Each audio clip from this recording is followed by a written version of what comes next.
question that came in. It says, why would a loving and holy God allow a child to suffer through and at times die from a serious illness such as cancer? So related to what we've been talking about, but why would God allow cancer or the suffering? I think about my friend Keith. So while you're thinking about your answer, because I want to hear this. My buddy Keith, he was 42 years old when he was called home. He left 2 kids behind. He battled cancer once and was able to win against it, came again, and he wasn't able to. And he passed away. And I think, man, here's a brother who loved Christ, who worked at a church, who was serving the Lord, and had to suffer such hard things to his last breath. And then, according to our terms, be taken too early. Why would a loving and holy God, the question says, allow this to happen? Backstage, I was telling you about 2 kinds of questions. Yep. Ones that we know the answer to, and ones we don't know the answer to, and nobody knows the answer to. Yeah. That question means it's very difficult to answer a question when you don't have all of the facts or all of the information. Sure, yeah. We do know that God is loving, and we do know that God is holy, and we do know that God does allow suffering. And we know that God allows suffering for any number of reasons. However, it becomes premature and even sometimes unkind to try and answer a question that you don't really know the answer to. Yeah.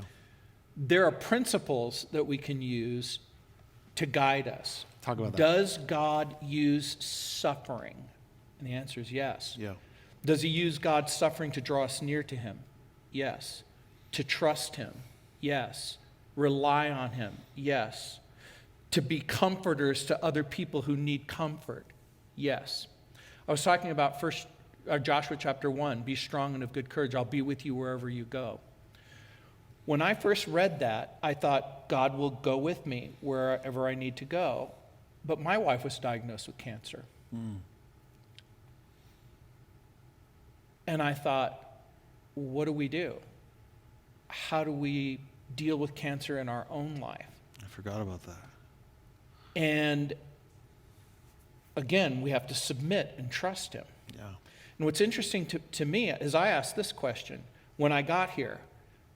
Well, how am I going to get a job?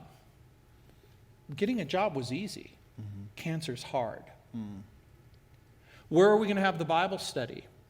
That's easy. You can have a Bible study anywhere. What if people don't show up? Well, you know what? If you're faithful and you teach God's word, people will show up. Getting a job, starting a Bible study, even planting a church was easy.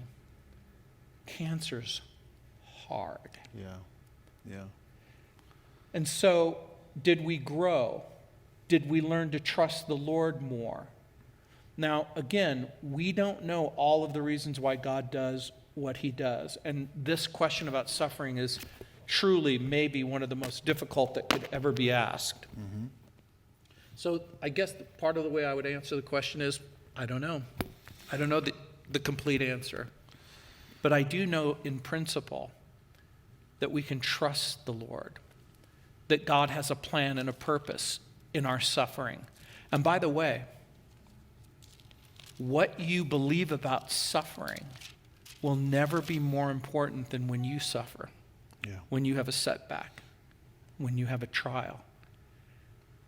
And you will get better. Yeah. I mentioned this just briefly on Christmas Eve, but my son has to put up with a lot of my mini sermons on the way to church.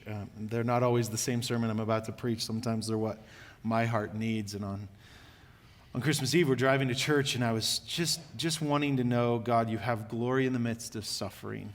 And I started preaching a mini sermon on 2 Corinthians chapter 4, verse 17, which says, for our light and momentary troubles are achieving for us an eternal glory that far outweighs them all. And I just started going off. That doesn't make sense. Why would it be that the troubles and the bad things in our life are preparing for us something that is great in our life? It says an eternal glory that far outweighs them all. And I started almost arguing with the passage in front of my son. I started saying, it doesn't make sense, God, why you let bad things happen to make me ready for your glory. And then I just was paused and and reflected on, yeah, but in the bad things, I see God's glory, perhaps even sometimes more clearly, because he does help you through hard things. And there's these teaspoon size, is what I said, teaspoon size moments where you see God's glory poured out.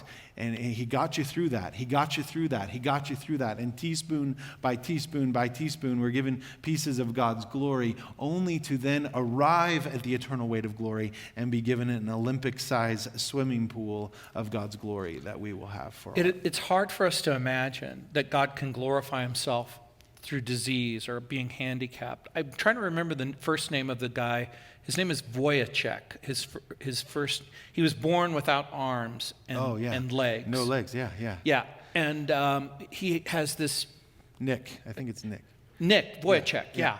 And he was asked the question, well, why did God allow this to happen to you? And I'll never forget his answer. He said, maybe Jesus thought that this would make me a more effective evangelist for his glory. It's hard for us to believe that having no arms and no legs could serve as an opportunity to point people to Jesus and to trust Christ with no arms and no legs. He tells that remarkable story, and I never forgot that. Maybe, he said, Jesus made me this way so that I could be a more effective minister. I love that. I love that.